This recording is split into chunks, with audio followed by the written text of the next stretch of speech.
Muy buenas tardes a todos los que se conectan el día de hoy en esta segunda jornada del curso a 100 años de la crisis de 1924-1925.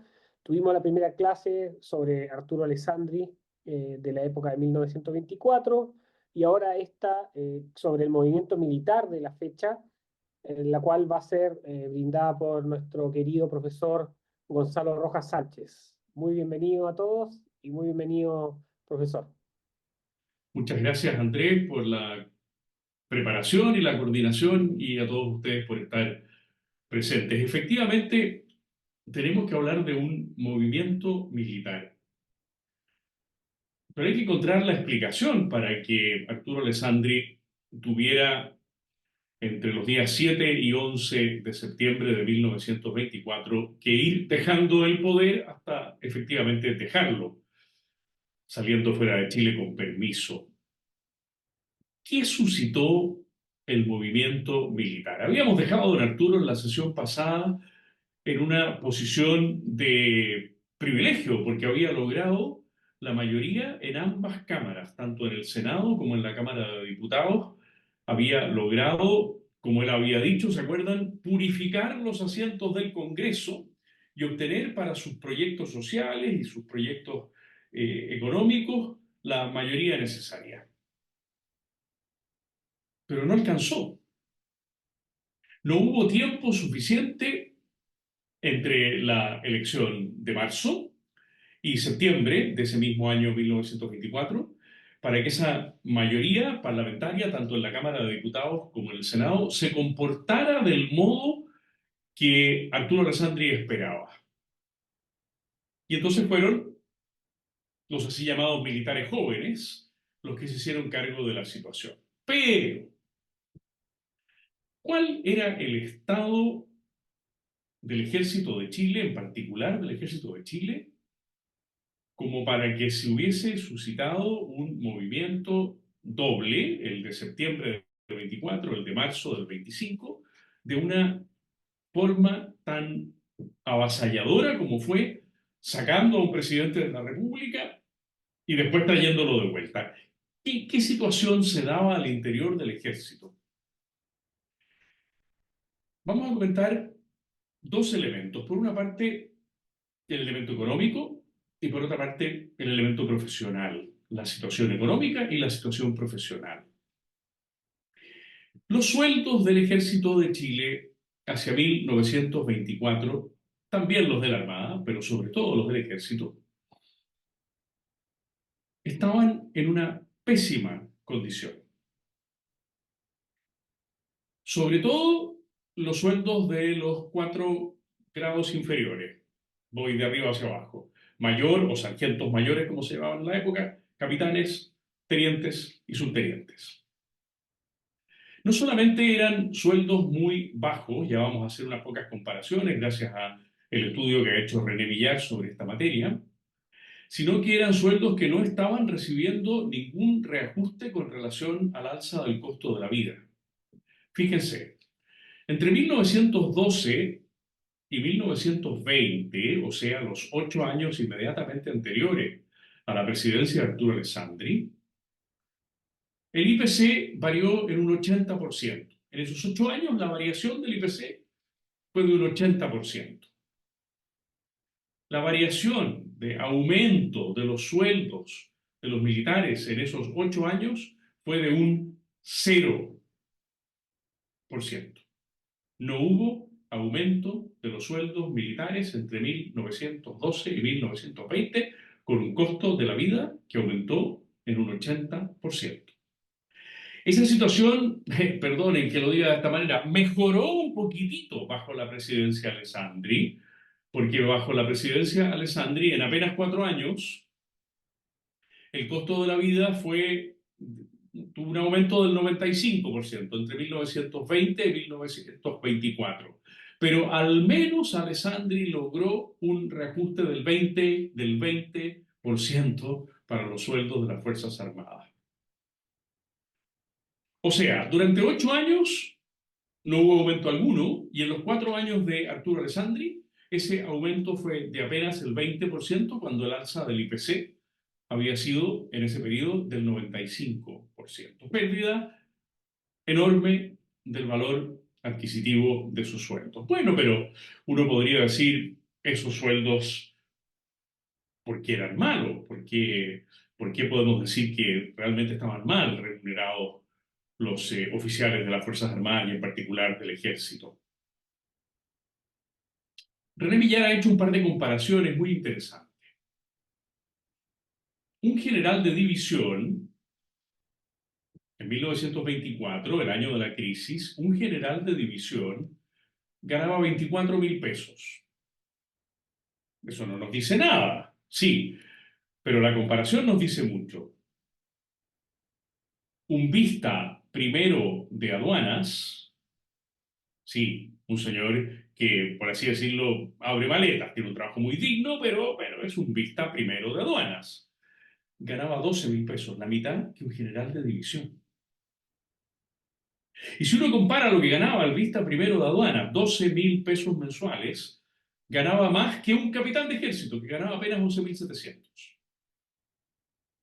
O sea, un general tenía apenas el doble del sueldo de un vista de aduanas, y un vista de aduanas tenía un sueldo un poquito mejor que el de un capitán de ejército. Si uno compara el sueldo del subteniente, del oficial más joven que se incorpora a la planta, el subteniente se incorporaba a la planta con 3.900 pesos en 1924. Un oficial segundo de correos, pensemos en una persona que distribuye correspondencia entre las casillas, que abre los sacos, que un oficial segundo de correos gana 4.200 pesos, o sea, gana 300 pesos más que un subteniente recién recibido. Bueno, son datos que verdaderamente lo dejan a uno muy impresionado. El deterioro del poder adquisitivo y al mismo tiempo de un poder adquisitivo muy bajo, porque son sueldos en comparación con otros funcionarios de la administración pública también muy bajos. Este era uno de los motivos por los cuales Alessandri se había acercado, lo dijimos en la sesión pasada, a los militares para obtener su respaldo el año 20, para volver a obtener su respaldo el año 24 en las elecciones parlamentarias, prometiéndoles que una mayoría en las cámaras iba a permitir solucionar este problema. La otra dimensión del problema militar era la dimensión profesional. Cuando me refiero a la dimensión profesional, hay que hacer aquí dos consideraciones. La primera se la debemos al profesor Enrique Bram, que ha estudiado bien el ejército de Chile desde la llegada del coronel Körner y de otros oficiales prusianos y por lo tanto lo que él ha llamado el soldado profesional. Para Enrique Bram, hasta 1891 el ejército de Chile tiene un soldado romántico y de 1891 en adelante hay una fuerte profesionalización en técnica, en disciplina, en conocimiento de estrategia, en fin, un ejército profesional. Y por lo tanto, personas que tienen una fuerte vocación y que se sienten muy reconocidas por la calidad de la formación que están recibiendo en la escuela militar, en la escuela naval, en particular en la escuela militar. Esa es una de las dos dimensiones profesionales. Pero la otra es muy contradictoria y es la planta. La planta del ejército en materia de oficiales fue reajustada, no me refiero a reajuste económico, sino a los números de los distintos cargos, 4 veces entre 1892 y 1911. El último ajuste de la planta fue en 1911, para hacerla crecer. Pero cuando uno mira esa planta, dice, no, no logro entender qué está pasando aquí. ¿Qué dice la planta de 1911, que es la planta del Ejército de Chile en tiempos de Alessandri, porque no hay una modificación posterior a la de 1911? Dice que hay espacio para 300 subtenientes, 299, pero vamos a redondear el número, ¿no? 300 subtenientes. Pero después viene la cosa más insólita, que hay espacio para 432 tenientes. O sea, la planta, en vez de irse achicando hacia el grado mayor de general de división, tiene una guatita. De los 300 subtenientes se amplía a 432 tenientes. Después la planta comienza a achicarse, baja a 300 capitanes y viene aquí el grave problema. De 300 capitanes baja apenas a 100 mayores o sargentos mayores. De 300 a 100. Dicho de otra manera, si hay 300 subtenientes, 432 tenientes y 300 capitanes, eso significa que hay 1031 oficiales en los grados más bajos en disposición de ocupar apenas 100 plazas de mayores. De ahí en adelante, la planta es bastante racional. De las 100 plazas de mayores hay 60 plazas de tenientes coroneles, 24 plazas de coroneles, 10 plazas de generales de brigada y 6 plazas de generales de división. Pero lo insólito está a la altura de los 432 cargos de tenientes, muchos más que los de subtenientes, y los 300 cargos de capitanes que después se encuentran con este cuello de botella de apenas 100 cargos de mayores. Cuando se nos dice que el movimiento militar fue de los oficiales jóvenes, hay que tener cuidado. Fue de los oficiales de los grados de subteniente, teniente y capitán. Pero algunos de ellos no tenían ya nada de jóvenes. ¿Por qué? Y aquí entonces vinculamos una cosa con la otra. Porque como eran personas con una muy fuerte vocación y que estaban recibiendo una muy buena formación, no querían irse a la vida civil. Y se estancaban, por eso esa tremenda guatita, se estancaban en el cargo de teniente, en el rango de teniente. 432 tenientes, 300 capitanes, 732 oficiales que en principio debieran tener entre 28 y 40 años. Pero algunos de ellos, muchos de ellos, a septiembre de 1924, llevan el doble y en algunos casos el triple del tiempo en un grado que les correspondería estar porque no logran ascender. No logran ascender por el cuello de botella de las 100 plazas de mayores. Entonces fíjense que se juntan tres cosas. Oficiales con una fuerte vocación, con muy pocas expectativas de ascenso, pero que como tienen una fuerte vocación no quieren irse.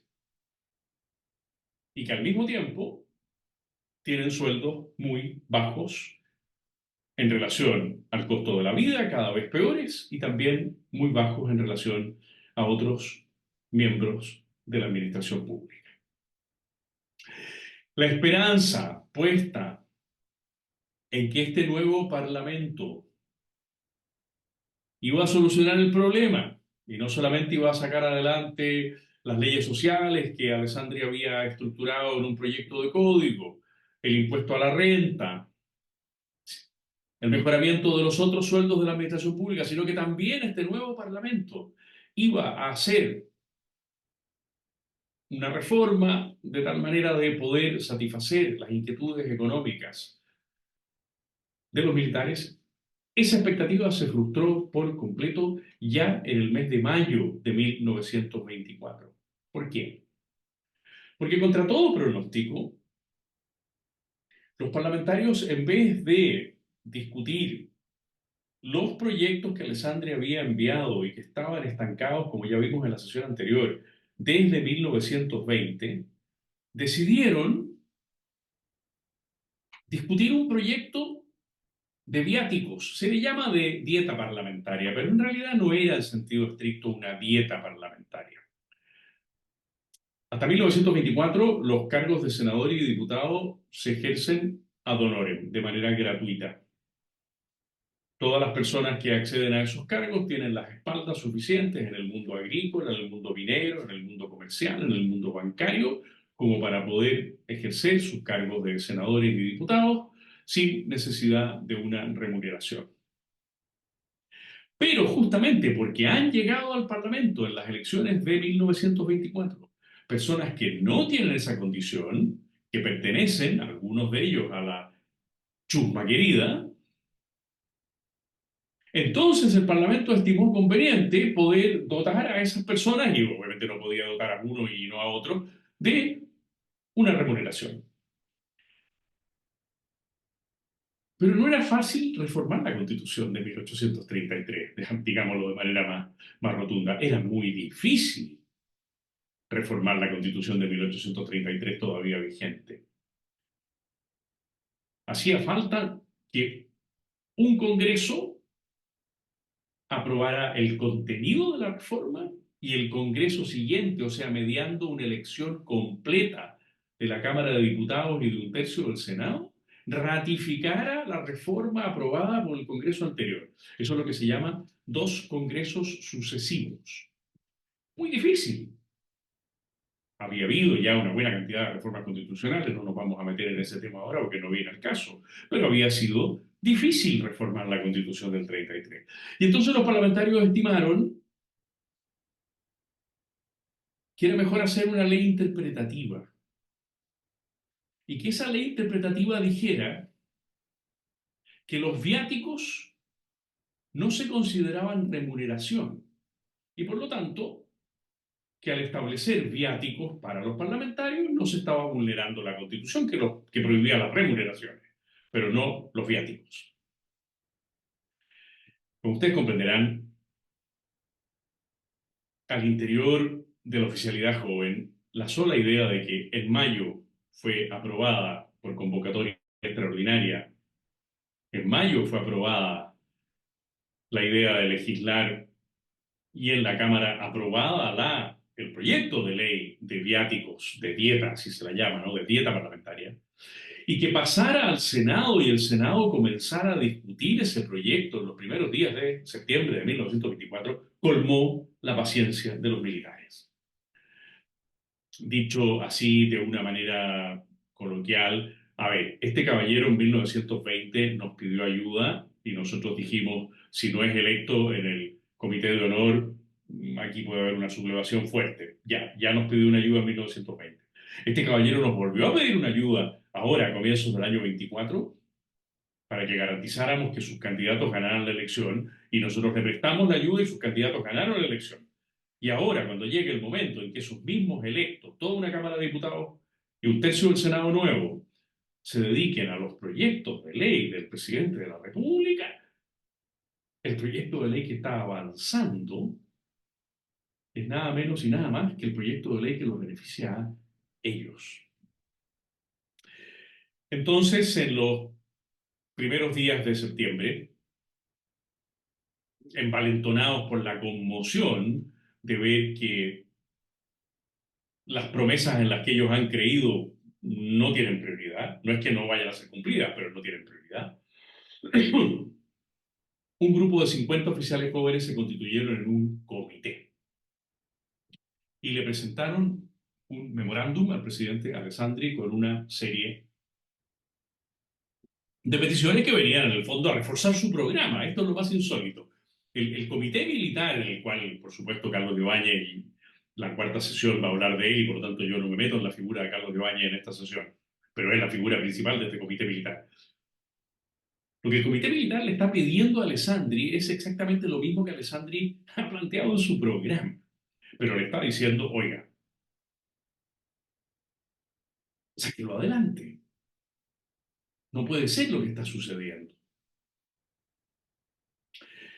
Claro, el presidente quedó sumamente inquieto al ver de que había una asociación ilícita.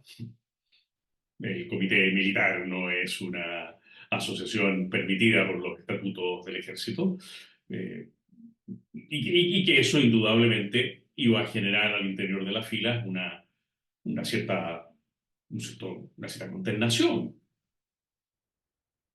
Y entonces consultó con el general Altamirano, en esos momentos el inspector general del ejército, para saber si la alta oficialidad estaba al tanto y más que al tanto, incluso de acuerdo con este comité de oficiales jóvenes que le habían presentado un memorándum.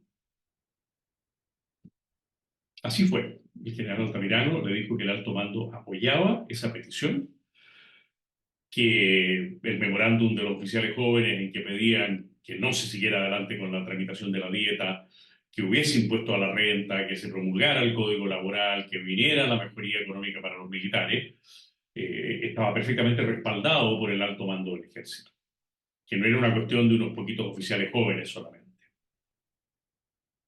Bueno, entonces el presidente preguntó cómo salimos de la crisis y la exigencia que se le hizo fue la renuncia de 3 ministros a los que no se consideraba aptos para llevar adelante el programa. Cuando el presidente planteó en el gabinete la renuncia de esos 3 ministros, el gabinete renunció en masa. Y entonces, de manera indirecta o inesperada, no sé si esperada, pero al menos indirecta, lo que había sido una primera presión a través de un memorándum, acompañada del acontecimiento, del ruido de sables, el Senado, ya todos sabemos, los oficiales golpeando los sables, en fin, ya. Una primera petición acompañada de un memorándum y que iba respaldada por el alto mando, y que pudo haberse concretado en la renuncia de 3 ministros y en el empujón al programa, terminó siendo una crisis general de gabinete y una crisis general de gobierno. El presidente Alessandri, ante el vacío de un gabinete, decidió nombrar al general Altamirano ministro del Interior.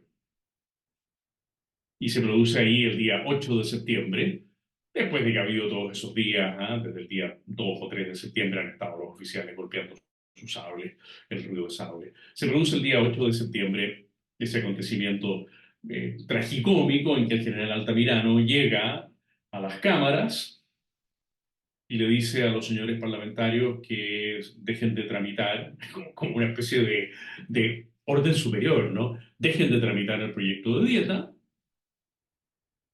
y que discutan y aprueben, y así lo hicieron en un día, el 8 de septiembre de 1924, en un día, que discutan y aprueben los proyectos de ley referentes a contratos del trabajo, sindicatos profesionales, tribunales de conciliación y arbitraje, nueva ley de indemnización por accidentes del trabajo, caja de empleados particulares, caja del seguro obligatorio, derecho a la huelga, cooperativas y las leyes militares. Donde no hubo acuerdo fue en el impuesto a la renta. Ese día 8 de septiembre el impuesto a la renta no fue aprobado. Pero es impresionante que la crisis se destrabó, por así decirlo, en un día, por la presencia de un oficial superior como nuevo ministro, empoderado por el presidente Alessandri, para hacerle ver a un Congreso que en teoría tenía que responder a Alessandri, pero que no lo estaba haciendo, que debía aplacar esta crisis mediante la aprobación de esas leyes. Pero claro, el movimiento había tomado ritmo propio. El movimiento había tomado ritmo propio en esa doble dimensión. Por una parte, un general de ejército como ministro del Interior, y por otra, el comité militar, con el coronel Ibáñez como principal figura, funcionando en las sombras, funcionando en retaguardia. Todo el mundo sabía que seguía funcionando. Y entonces el presidente Alessandri entendió que no podía seguir gobernando de esa manera y dijo textualmente: para salvar a la nación arruinada por la corrupción política y administrativa, decidió presentar su renuncia. Pero esa renuncia fue rechazada. Claro, si le hubiera aceptado la renuncia al presidente Alessandri, habría colocado al movimiento militar en una situación muy difícil respecto de su propia conciencia, porque ellos lo que venían a hacer era tratar de que el programa del presidente Alessandri se cumpliera. Entonces era un poco insólito aceptarle la renuncia. Se encontró, como todos sabemos, una fórmula de transacción. Se le otorgó permiso al presidente Alessandri para que por 6 meses saliera de Chile. Y entonces el día 11 de septiembre de 1924, la que ha comenzado como una crisis simbólica en el Congreso y de reuniones en La Moneda, está convertida en la más grave crisis política chilena desde 1891, porque el presidente de la República, de hecho y de derecho, porque tiene permiso, ha abandonado su cargo. ¡Qué ironía! El movimiento militar, como ironía de la historia, expresaba el programa de Alessandri, pero sin Alessandri, pidiéndole a Alessandri, por así decirlo, que por un tiempo nos deje tranquilos. El mismo Alessandri que había invitado a los militares, que había obtenido el apoyo de ellos para las elecciones parlamentarias, él mismo en cierto modo había echado un poquito de astillas a esa hoguera, no pudo controlar el desenlace de esta crisis y partió con permiso al extranjero. Entonces, como sabemos, se conformó esa primera junta de gobierno integrada por los generales Altamirano y Bennett y el almirante Neff.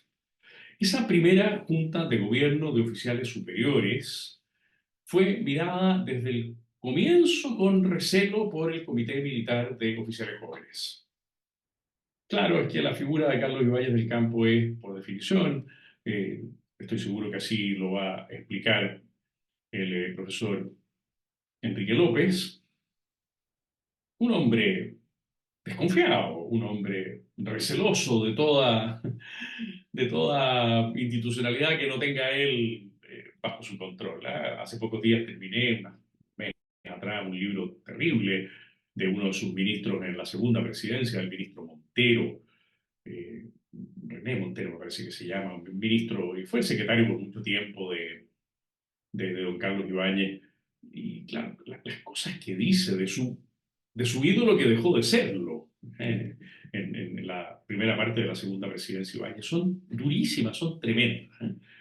Pero a Carlos Ibáñez dejémoslo tranquilo por un rato, pero en todo caso lo que hay que tener en cuenta es que la vigilancia que va a ejercer el Comité Militar de los Oficiales Jóvenes, encabezado por Carlos Ibáñez, ahora ya no va a recaer durante unos pocos días sobre Arturo Alessandri, sino que ahora va a recaer desde septiembre hasta enero sobre la Junta de Gobierno de los generales Altamirano y Bennett y del vicealmirante Neff.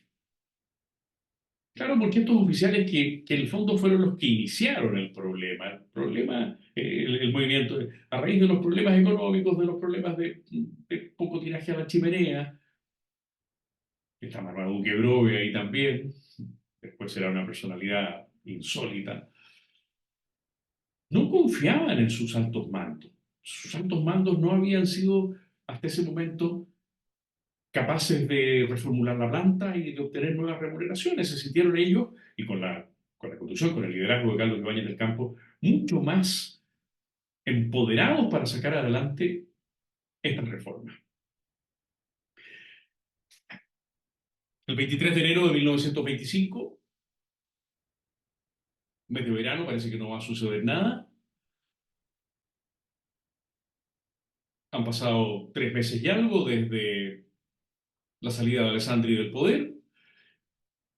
El Comité de Oficiales Jóvenes hace presión sobre la Junta de Gobierno, le manifiesta su disconformidad con la marcha del país, exige que tome la presidencia de la Junta un civil, Emilio Bello Codecido, pero con la garantía para los oficiales jóvenes de que Carlos Ibáñez del Campo será de ahí en adelante el ministro de Guerra, el ministro de Defensa, se llamaba ministro de Guerra en esa época. Y con un objetivo muy concreto, traer de vuelta a Arturo Alessandri al país. Si hubiera sospechado Arturo Alessandri lo que le esperaba al volver en sus relaciones con Carlos Ibáñez, que estaba haciendo fuerza para que Arturo Alessandri volviera, y que después van a ser el uno para el otro como el perro y el gato, el agua y el aceite. Si hubiera sospechado de Arturo, a lo mejor no vuelve. Pero volvió. Fue acogido como un verdadero triunfador, como un restaurador. Todos los partidos políticos, por unos u otros motivos. Unos porque decían, bueno, vuelve la democracia, hemos estado 4 meses con juntas de gobierno. Otros porque decían, vuelve un hombre del sistema parlamentario que quiso destrozarlo, pero que se tiene que haber dado cuenta que los únicos que lo podemos respaldar somos los viejos partidos. En fin, por las más variadas razones, y por supuesto los militares jóvenes pensando que va a poder sacar adelante el programa de ahora en adelante, acogen como un verdadero triunfador, con una versión popular impresionante, el retorno de Arturo Alessandri al poder. Pero durante unos pocos meses, Alessandri e Ibáñez van a actuar de consumo. Y las actuaciones más importantes van a confluir hacia la redacción, plebiscito, aprobación y promulgación de la Constitución de 1925, que es la clase próxima, cómo se gesta ese texto constitucional, en qué consiste el plebiscito, cuál es el contenido básico de ese texto. Esa es la clase que el profesor Enrique López hará el martes próximo, si Dios quiere. Pero en esos meses de convivencia entre Arturo Alessandri y Carlos Ibáñez del Campo, Alessandri llegó a la convicción de que aunque ya no había una presión militar institucional, ahora sí había una presión de un militar con el cual no se iba a lograr entender. Y ese militar que había estado en el origen del Comité Militar de septiembre, que había estado en el origen de cambiar la primera junta por una segunda junta y que se había hecho nombrar ministro de guerra, que ese militar no iba a cejar hasta poder controlar el poder. De nuevo, Alessandri tenía la disyuntiva de terminar su mandato a finales de 1925, pero en condiciones de una figura meramente decorativa, o, como lo había hecho en septiembre de 1924, dar una segunda señal de independencia. A pocos días antes de terminar su mandato, en concreto el 2 de octubre de 1925, después de nombrar como ministro del Interior a Luis Barros Borgoño, a quien él había derrotado en la elección presidencial de 1920. Alessandri decide renunciar a la presidencia de la República y obviamente al poco tiempo salió al exilio como perseguido político. Recuerdo esa reunión tan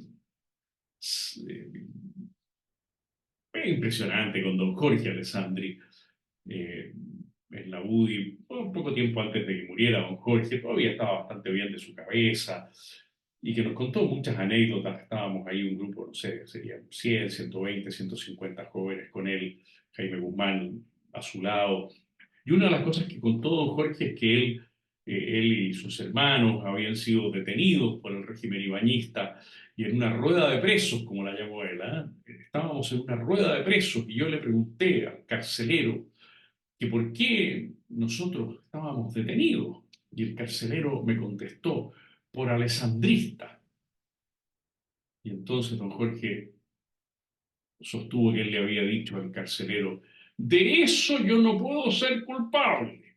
Era bastante obvio porque con el apellido que llevaba no podía ser culpable de ser alessandrista. Bueno, la ruptura que se va a producir entre alessandrismo e ibañismo tiene lugar en este dramático año de 1925, en que por segunda vez el presidente de la República tiene que hacer abandono de su cargo, ahora ya de manera definitiva. La crisis militar se ha transformado, por lo tanto, en el comienzo de una larga crisis institucional. Primera junta de gobierno en septiembre, segunda junta de gobierno en marzo, elecciones presidenciales y elección de don Emiliano Figueroa, ataques furibundos de Carlos Ibáñez al presidente de la Corte Suprema, hermano del presidente de la República, renuncia a don Emiliano Figueroa, elección de don Carlos Ibáñez del Campo el año 27, renuncia a don Carlos Ibáñez del Campo el año 31 por medio de la crisis económica, elección de don Juan Esteban Montero y durante 1932, sí, apenas 7 años después, que son 7 años, apenas 7 años después de la salida definitiva de Arturo Alessandri del poder, apenas 7 años después, volverá Arturo Alessandri al poder, pero será el sexto presidente de la República en un año. En 1932 en Chile van a ocupar el poder ejecutivo como titulares, aunque uno de ellos no se va a llamar presidente de la República, pero los otros 5 van a tener el cargo don Juan Esteban Montero, la Junta de Gobierno de junio del 32, don Carlos Dávila, don Bartolomé Blanch, don Abraham Ollanedel y finalmente don Arturo Alessandri. La crisis que se había iniciado en septiembre del 24 con Alessandri en la presidencia parece estar terminando 8 años después, en diciembre del 32, cuando Alessandri vuelve a la presidencia. Pero esa ha sido la crisis de las instituciones chilenas, así llamada segunda anarquía, para analogarla con el periodo justamente de los mismos años del siglo XIX, 23 al 30, más o menos, ¿no? Por el cual se puso término al régimen parlamentario, por el cual se logró discutir y promulgar en condiciones bastante especiales, como ya se verá la semana siguiente, una nueva constitución, e iniciar ese periodo de gobierno de los años 32, no 25, 32 al 73, 41 años de vigencia formal, efectiva de la Constitución de 1925 completa. Bueno, es lo que quería comentarles hoy día. Queda abierta la audiencia para lo que quieran preguntar o comentar sobre estos acontecimientos y el sentido que tuvieron como el término de esos 30 y tantos años de régimen parlamentario tan lamentable. Hola a todos. ¿Cómo está Valeria? Bien. Estoy viendo aquí el chat. Espérenme un poquito.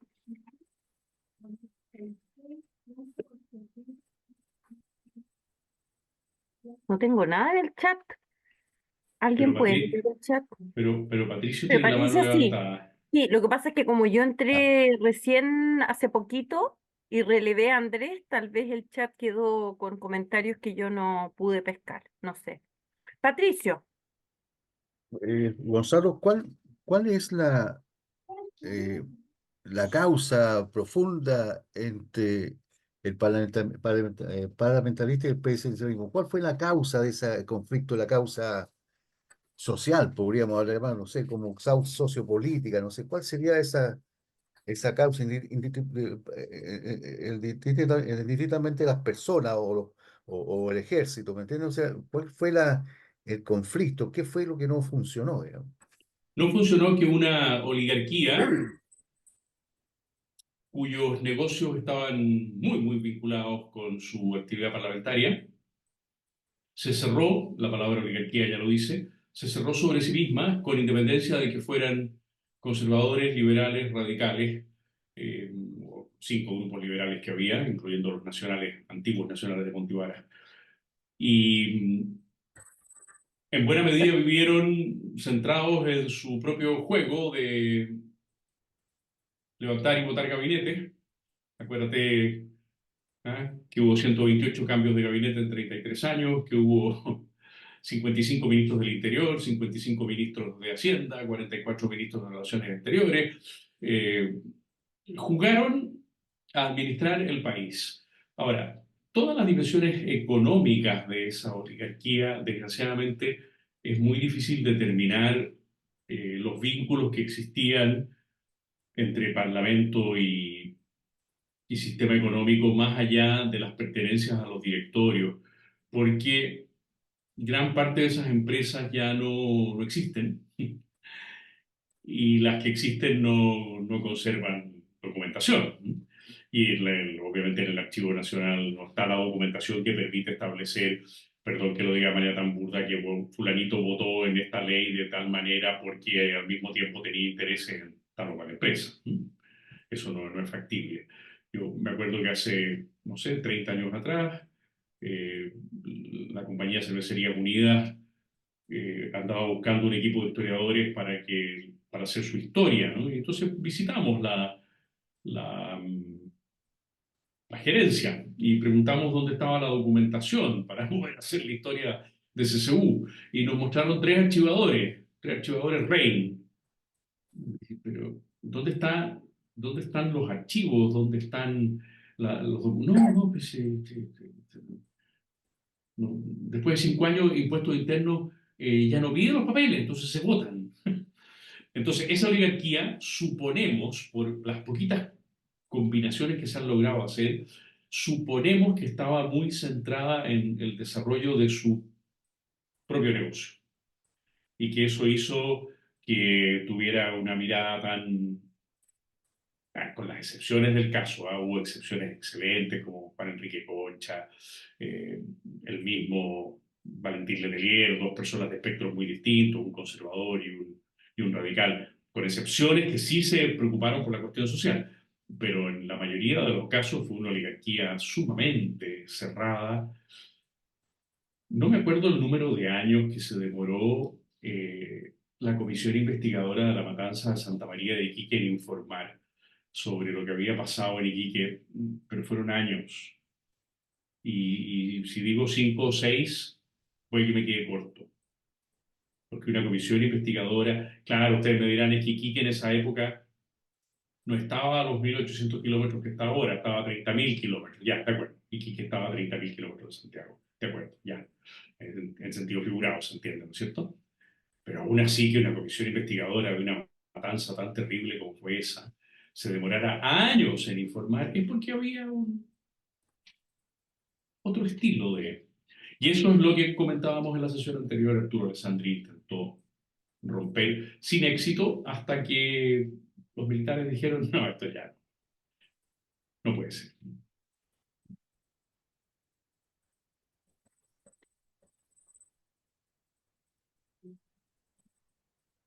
Y aquí don Oscar hizo un comentario en el chat que no sé si lo entiendo bien, don Oscar, pero dice, profesor, usted solo nombró a los oficiales, los suboficiales, parte del ejército, que también necesitaban el mejoramiento de sus sueldos. Como no estuve en la clase, no puedo... No, por supuesto que imagínense si esos eran los sueldos de los oficiales, Ah, imagínense cómo serían los sueldos de la gente de gracias. mar en la Armada y de las clases en el ejército. ¿Ah? Si las comparaciones que les hice, las hizo René Millán, no las hice yo, ¿no? De que un vista primero de aduana o un oficial segundo de correo se equiparan en sus sueldos con el primero con un capitán y el segundo con un teniente, y supera incluso los sueldos de un capitán y de un teniente. Imagínense cómo sería la situación económica de sargentos y cabos. ¿Eh? No la conozco porque no está en el estudio de René. Don Oscar, ¿tiene Mire, su micrófono prendido? sí, Ya. profesor, una anécdota cortita. Yo soy hijo de militares y fui militar también. Mi papá nació el año 11 y el 31 cuando cayó Ibáñez estaba haciendo servicio militar. Y en ese periodo vivió todo ese periodo él. Y en los regimientos, si usted recuerda, como cabo reserva de caballería, mi saludo, eh, en ese entonces, al entrar a la guardia, se acuerda que hay una pizarra grande donde estaban todos los superiores de la guardia, partiendo por el presidente de la República. Y normalmente, en ese periodo, el presidente de la República, eran 4 o 6 años, no recuerdo, se escribía con pintura. Pero en ese periodo mi papá decía que ahí lo escribían con tiza, porque todos los días se presentaba el comandante llegaba, el comandante Guardia se presentaba y le decía al comandante del regimiento, comandante Guardia se presenta con la siguiente novedad, presidente de la República. Y ahí estaba atento el comandante. Y así fueron los periodos. Bueno, para que usted vea que el año 32 eso se practicó 6 veces. De Montero a Marmaduke Grove, sí, probablemente Grove era el hombre fuerte de la Junta de los 9 días, pues si duró 9 días la Junta del 32, el comienzo de la República Socialista. Y de ahí a Carlos Dávila, y de ahí a don Bartolomé, y don Bartolomé, don Abraham. Si uno le pregunta a la gente cuando va subiendo por la calle, ¿quién fue don Bartolomé Blanch? ¿Ustedes creen que la gente sabe que Caballero fue presidente de la República? Aunque fuéramos unos pocos días. No. Bueno, ahí estamos, pues, ¿no es cierto? Ese tema, Gonzalo, ese tema de los sueldos de las Fuerzas Armadas duró hasta, no solamente en esa época, sino también duró hasta bastante cercano a los 60. Siempre ha habido un tema con los sueldos de las Fuerzas Armadas en ese Bueno, periodo de la historia. el tacnazo del general Roberto Bió del año 69. Yo estaba haciendo justamente el servicio militar en el año 69 y 70 como soldado alumno, en tercer y cuarto medio, y nosotros teníamos nuestra instrucción de campaña de invierno y de verano en un fundo aquí cerca de Melipilla, en el fundo San Manuel de Melipilla. Y bueno, nunca tiramos una granada, nosotros teníamos que poner unas escaleras y sacar granadas de los pinos, piñas, perdón, de los pinos para hacer el ejercicio de lanzamiento de granadas. Disparamos en una ocasión un mortero de 81 milímetros, en una oportunidad, como gran cosa, o sea, vamos a disparar un mortero, es una cosa, una vez, no había presupuesto, no había, y de ahí entonces vino la gran crisis del regimiento Tacna del mes del año 69. Profesor. Yo lo vi eso. Era terrible la falta de presupuesto, terrible la falta de presupuesto, por eso que los militares quieren mucho a Andrés Saldívar. Los chiribonos. Porque era el ministro de Hacienda, el chico Saldívar era el ministro de Hacienda en esos momentos. Así que lo quieren mucho. Chiribono? Bueno, ese fue Sergio Molina. El de la idea de los chiribonos fue Sergio Molina. Bueno, estimadísimos, entonces el martes próximo, si Dios quiere, estará el profesor Enrique López para hablar de la Constitución del 25 y él terminará la cuarta sesión hablando de esta figura enigmática, curiosísima.